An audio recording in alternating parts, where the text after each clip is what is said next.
Di desa Panunggalan, orang-orang percaya air tanah Puntuk Suruh tidak pernah benar-benar kering. Ia hanya berhenti bernapas, sebelum mengambil napas berikutnya lewat seseorang yang berani menyalakan mesinnya kembali. Malam itu, Bagas Prasetyo, 27 tahun, teknisi pompa air yang tak pernah percaya tahayul, datang untuk memperbaiki mesin mati. Tanpa tahu bahwa yang rusak bukan sekedar dinamo, melainkan keseimbangan lama yang pernah dijaga ayahnya dengan sebuah janji yang belum lunas.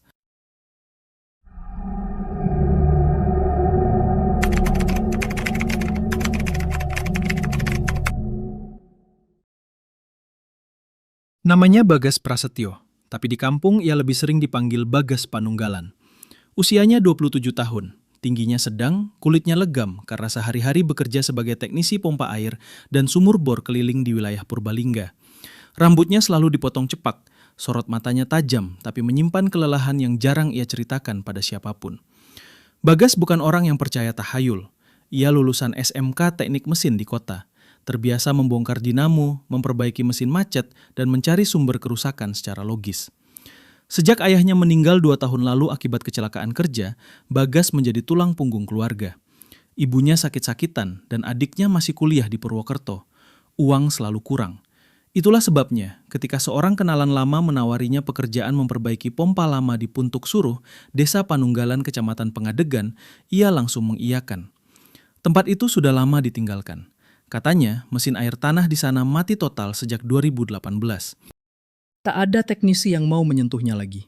Upahnya besar, terlalu besar untuk sekedar memperbaiki pompa tua. Bagas tahu reputasi tempat itu. Air tanah Puntuk Suruh dikenal warga sebagai lokasi angker. Ada yang bilang sering terdengar suara gemuruh dari bawah tanah, seperti orang mengetuk dari dalam sumur. Ada pula yang bersumpah melihat sosok perempuan tua berdiri di dekat bak penampungan air saat senja. Tapi bagi Bagas, mesin rusak ya mesin rusak. Ia datang menjelang maghrib. Langit di atas perbukitan Panunggalan berwarna jingga kusam. Bangunan beton tua tempat mesin berada tampak retak-retak, dipeluk akar pohon besar yang menjulur seperti tangan. Pintu besinya berkarat, menggantung setengah terbuka. Begitu ia melangkah masuk, udara di dalam terasa lembab dan dingin. Bukan dingin biasa, tapi dingin yang seperti menempel di kulit. Di tengah ruangan, mesin pompa besar itu masih berdiri. Besinya hitam legam, penuh debu dan sarang laba-laba. Pipa-pipa besar menjulur ke tanah, menuju sumur bor yang gelap. Bagas meletakkan tas peralatannya. Ia berlutut di depan panel mesin. Cuma korslet atau dinamo mati, gumamnya pelan. Saat ia menyentuh badan mesin, sesuatu bergetar. Bukan mesin, tanah di bawah kakinya. Getaran itu halus, seperti denyut. Bagas berhenti, menahan napas. Lalu terdengar suara. Tok, tok, tok. Dari dalam sumur. Ia berdiri perlahan, menyorotkan senter ke lubang sumur bor yang tertutup kisi besi. Gelap pekat. Tak ada air terlihat, hanya bayangan hitam tak berujung. Tok, tok, tok. Lebih keras sekarang. Bagas mengerutkan dahi. Mungkin pipa di bawah bergeser, pikirnya mencoba rasional. Ia membuka baut penutup panel mesin. Begitu panel terbuka, bau anyir samar menyeruak. Seperti karat bercampur sesuatu yang busuk. Lampu senternya berkedip sekali. Tok, tok, tok. Kini suara itu berubah. Bukan lagi ketukan, melainkan seperti kuku panjang menggesek dinding logam dari bawah. Serit. Bagas menelan ludah. Ia tidak percaya hantu. Tapi suara itu bukan suara mesin rusak. Tiba-tiba mesin di depannya menyala sendiri, tanpa listrik. Panel yang sejak tadi mati, kini memercikkan cahaya redup kehijauan. Jarum indikator bergerak pelan, padahal kabel utama belum ia sambungkan. Dari dalam sumur terdengar suara perempuan tua berbisik lirih. Bagas. Jantungnya berhenti sepersekian detik. Ia tidak pernah memberitahu siapapun bahwa ia datang sore ini. Dan suara itu tahu namanya. Senter di tangannya mati total. Ruangan tenggelam dalam gelap. Lalu terdengar suara langkah. Bukan dari belakangnya, tapi dari dalam sumur. Seperti seseorang sedang memanjat naik melalui pipa-pipa sempit. Besinya berderit. Srek, tok, tok, tok. Dan tepat di belakangnya, sesuatu berbisik sangat dekat dengan telinganya. Aku butuh kamu. Napas Bagas tercekat. Ia membeku. Bau anyir itu kini semakin pekat, seperti darah yang lama terperangkap di dalam besi berkarat. Perlahan, sangat perlahan, ia menoleh. Tidak ada siapa-siapa. Ruangan tetap gelap. Hanya cahaya kehijauan redup dari panel mesin yang menyala sendiri, berkedip seperti napas terakhir sesuatu yang sekarat. Tapi suara itu masih ada. Aku butuh kamu. Kali ini terdengar dari depan, dari dalam sumur. Bagas memaksa logikanya bekerja. Mungkin ada orang iseng, mungkin ada yang bersembunyi di bawah. Tapi bagaimana mungkin seseorang bisa masuk ke pipa sempit itu? Ia meraih obeng panjang dari tasnya, mendekati lubang sumur. Tangan kirinya meraba kisi besi penutup. Dingin. Bukan dingin karena malam. Dingin seperti menyentuh kulit mayat. Tok! Sesuatu menghantam kisi dari bawah. Bagas tersentak mundur. Lalu perlahan, sangat perlahan, kisi besi itu terdorong ke atas. Bukan dengan hentakan keras, tapi dengan tekanan stabil, seolah ada tangan yang sangat kuat menekannya dari bawah. Bagas mundur selangkah lagi. Jantungnya berdentam sampai telinganya berdenging. Dari celah gelap sumur, muncul sesuatu. Pertama, rambut. Panjang. Putih keabu-abuan. Basah seperti habis terendam. Lalu kening keriput. Kulitnya pucak kebiruan. Retak-retak seperti tanah kering. Sepasang mata terbuka. Putih seluruhnya. Tak ada bola mata.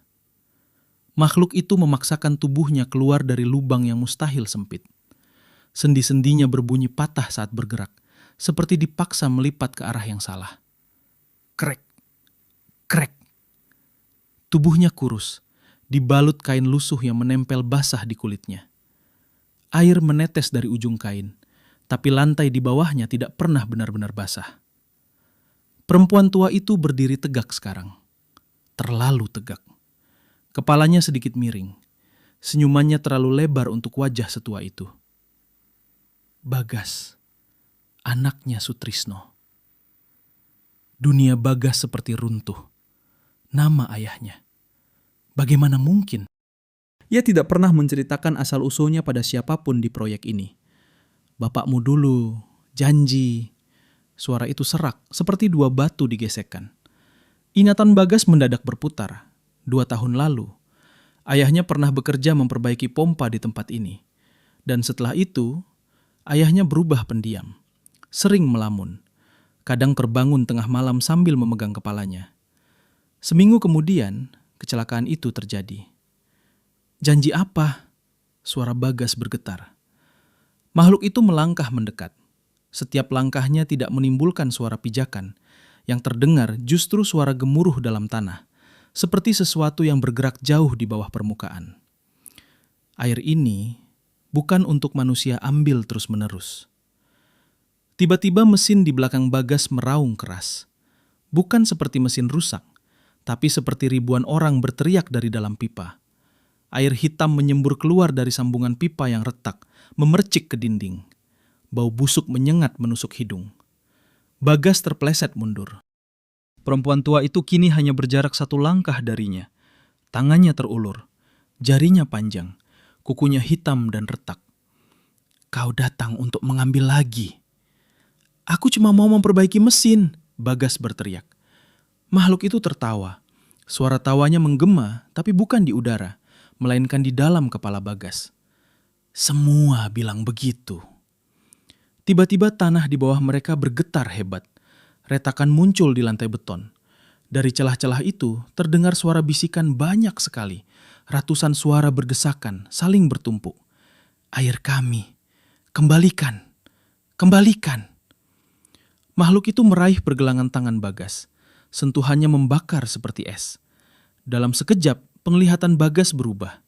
Ia tidak lagi berada di ruang mesin. Ia berdiri di tengah sawah lama yang tandus. Tanahnya retak. Di kejauhan, warga desa berteriak kehausan. Sumur-sumur mengering, anak-anak menangis. Dan di tengah sawah itu, berdiri ayahnya. Wajahnya pucat, matanya kosong. Gas, "Jangan lanjut," suara ayahnya lirih. Tiba-tiba tubuh ayahnya ditarik masuk ke tanah, diseret oleh tangan-tangan hitam yang muncul dari retakan bumi. Bagas berteriak. Penglihatan itu pecah. Ia kembali ke ruang mesin. Makhluk itu masih mencengkram tangannya. "Janji bapakmu belum lunas." Dari dalam sumur, kini bukan satu, tapi banyak tangan yang muncul. Basah, hitam, meraih ke arah Bagas. Dan mesin itu, mesin yang seharusnya mati, mulai berputar semakin cepat. Jarum indikator menembus batas maksimum. Jika meledak, seluruh bangunan bisa runtuh. Makhluk itu mendekatkan wajahnya tepat di depan wajah Bagas. "Apa kau mau menggantikan dia?" Di luar, angin tiba-tiba berhenti total. Sunyi, hanya detak mesin. Dan tangan-tangan dari sumur yang semakin banyak. Cengkeraman makhluk itu makin kuat. Kulit Bagas memutih di bawah jari-jari hitamnya. Suhu tubuhnya seperti disedot keluar. Mesin di belakangnya meraung semakin keras, bergetar tak wajar. Retakan di lantai melebar, memuntahkan uap tipis berbau anyir. "Apa kau mau menggantikan dia?" ulang sosok itu, suaranya kini berlapis-lapis, seperti banyak tenggorokan berbicara bersamaan. Bagas gemetar. Tapi di sela ketakutannya, satu hal tiba-tiba terasa janggal. Ayahnya bukan orang sembarangan. Ia teknisi senior yang sangat hati-hati. Tidak mungkin membuat janji tanpa alasan. Dan jika benar ada janji, pasti bukan janji menyerahkan nyawa. "Janji apa?" Bagas memaksa suaranya keluar. Makhluk itu tersenyum lebih lebar. Kulit pipinya merekah sedikit. "Berhenti mengambil, atau beri pengganti." Tangan-tangan dari dalam sumur kini sudah mencapai lutut Bagas. Ujung jari mereka menusuk-nusuk celananya, meninggalkan bekas hitam seperti arang. Tapi di tengah kepanikan itu, Bagas melihat sesuatu. Di panel mesin yang menyala kehijauan, ada tuas darurat, katup pelepas tekanan utama. Katup itu terhubung langsung ke pipa dalam tanah. Jika dibuka, air di dalam sistem akan kembali mengalir ke perut bumi. Ayahnya dulu pernah mengajarinya. Air tanah itu bukan cuma soal mesin, Gas. Kalau tekanannya dipaksa terus, bumi bisa marah. Bumi bisa marah. Mungkin ini bukan soal tumbal manusia. Mungkin ini soal keseimbangan. "Bapak ndak janji nyerahin diri," desis Bagas, menahan rasa beku yang menjalar ke bahunya. Dia janji berhenti maksa. Mata putih makhluk itu bergetar. Tangan-tangan dari sumur berhenti bergerak sejenak. Bagas memanfaatkan celah itu. Dengan sisa tenaga, ia menghentakkan tubuhnya ke samping. Cengkeraman terlepas. Kulit pergelangan tangannya langsung menghitam seperti terkena radang dingin. Ia berlari ke panel. Mesin meraung, hampir meledak. Jarum indikator bergetar liar. Pipa-pipa di dinding berdenyut seperti pembuluh darah. Makhluk itu menjerit, bukan marah, tapi panik. "Jangan!" Bagas menarik tuas katup pelepas tekanan. Awalnya tidak bergerak, ia menarik lebih keras. Tuas itu berderit, lalu krak. Suara ledakan tekanan menggema. Bukan ledakan api, tapi semburan air dari dalam tanah yang mengalir deras kembali ke pipa-pipa bawah. Getaran berubah arah. Bukan lagi naik, tapi turun. Dari retakan lantai, uap hitam tersedot kembali. Tangan-tangan itu satu persatu menghilang, seperti bayangan yang ditarik masuk celah sempit. Makhluk perempuan tua itu mundur. Tubuhnya mulai retak-retak seperti tanah kering tersiram hujan. "Belum selesai," bisiknya, suaranya melemah. Sumur mengeluarkan suara gemuruh panjang. Lalu sunyi. Mesin mati total. Lampu kehijauan padam. Ruangan kembali gelap, hanya diterangi cahaya bulan yang menyelinap dari celah atap. Bagas terjatuh terduduk, napasnya tersengal. Pergelangan tangannya masih terasa membeku. Tapi gemuruh itu sudah tidak ada. Sumur kembali diam. Terlalu diam. Beberapa menit ia hanya duduk, memastikan semuanya benar-benar berhenti. Perempuan tua itu sudah tidak ada. Tak ada air hitam, tak ada tangan. Hanya bau lembab biasa dan mesin tua yang kembali menjadi besi mati. Bagas berdiri perlahan. Kakinya masih gemetar. Ia menatap lubang sumur. Di dasar gelapnya, untuk sesaat, ia merasa melihat dua titik putih menatap balik. Bukan marah, bukan juga pergi. Seperti menunggu. Angin malam kembali berhembus dari luar bangunan. Pelan, dingin, dan sangat panjang. Bagas tahu satu hal sekarang. Ia memang berhasil menghentikan sesuatu malam ini. Tapi ia juga tahu, air tanah Puntuk Suruh tidak pernah benar-benar berhenti menagih keseimbangan. Dan mungkin, ia baru saja membuat mereka sadar bahwa masih ada keturunan Sutrisno yang bisa dipanggil kapan saja. Bagas tidak langsung pulang malam itu. Ia duduk di tangga beton luar bangunan Puntuk Suruh hingga langit benar-benar gelap. Jangkrik mulai bersahut-sahutan. Udara kembali terasa normal, terlalu normal, seolah apa yang terjadi di dalam tadi hanya ilusi kelelahan. Tapi pergelangan tangannya tidak berbohong. Bekas hitam 5 jari masih jelas tercetak di kulitnya. Ia akhirnya mengunci kembali pintu bangunan mesin dan pulang ke rumahnya di pinggiran Purbalingga. Sepanjang perjalanan, pikirannya berputar. Kalau benar ayahnya pernah berjanji, berarti ayahnya tahu. Dan jika ayahnya tahu, mungkin ada sesuatu yang ditinggalkan untuknya. Rumahnya sunyi, ibunya sudah tidur. Bagas masuk ke kamar ayahnya yang sejak kematian beliau jarang disentuh. Bau kayu tua dan minyak mesin masih samar terasa. Ia membuka lemari besi kecil di sudut ruangan, tempat ayahnya biasa menyimpan dokumen kerja. Di dalamnya ada map coklat tua, bertuliskan tangan, Puntuk Suruh, jangan dilanjutkan. Napas Bagas menegang. Ia membuka map itu. Di dalamnya ada beberapa lembar catatan teknis tentang tekanan air tanah, kedalaman sumur, dan satu halaman berbeda. Bukan tulisan teknis, melainkan tulisan tangan tergesa-gesa milik ayahnya. Air di bawah Panunggalan bukan kosong. Ada rongga tua. Mesin terlalu kuat. Kalau terus disedot, tekanan baliknya bangkit. Bukan makhluk, tapi penjaga keseimbangan. Sudah saya turunkan tekanannya. Kalau mereka meminta, jangan beri diri. Kembalikan alirannya. Jangan ambil lebih. Bagas terdiam lama. Jadi benar, bukan soal tumbal, soal keseimbangan. Ayahnya tidak menyerahkan nyawa. Ia menghentikan sistem. Dan mungkin kecelakaan itu memang kecelakaan. Atau mungkin pikirannya terhenti saat mendengar suara dari luar rumah. Tok, tok, tok. Bukan di pintu depan, bukan di jendela. Suara itu datang dari arah sumur tua di halaman belakang rumah mereka. Sumur yang sudah lama tidak dipakai. Bagas berdiri perlahan. Langkahnya terasa berat saat menuju dapur dan membuka pintu belakang. Angin malam berembus pelan. Sumur itu berdiri diam di bawah pohon mangga. Tok, tok, tok. Suara itu jelas sekarang. Dari dalam sumur. Bagas mendekat. Tubuhnya menegang. Tapi kali ini bukan hanya karena takut. Ia sadar sesuatu. Puntuk Suruh dan rumahnya berada di jalur air tanah yang sama. Jika tekanan di satu titik berubah, maka seluruh jalur akan merasakannya. Ia berdiri tepat di bibir sumur. Gelap, tak ada apa-apa. Lalu dari dalam terdengar bisikan lirih. Bukan marah, bukan mengancam. Hanya satu kalimat. Seimbang. Untuk sekarang. Angin berhenti. Air di dalam sumur memercik pelan, seperti ada sesuatu yang tenggelam perlahan.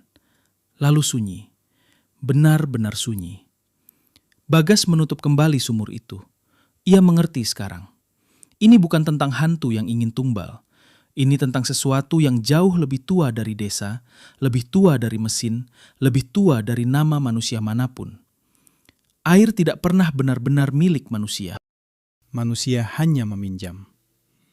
Dan malam itu, untuk pertama kalinya Bagas merasa bukan sedang diawasi, melainkan diingat. Ia kembali masuk ke rumah. Bekas hitam di pergelangan tangannya perlahan memudar. Namun jauh di bawah tanah Panunggalan, di lorong-lorong air gelap yang tak pernah dilihat manusia, sesuatu masih bergerak. Pelan.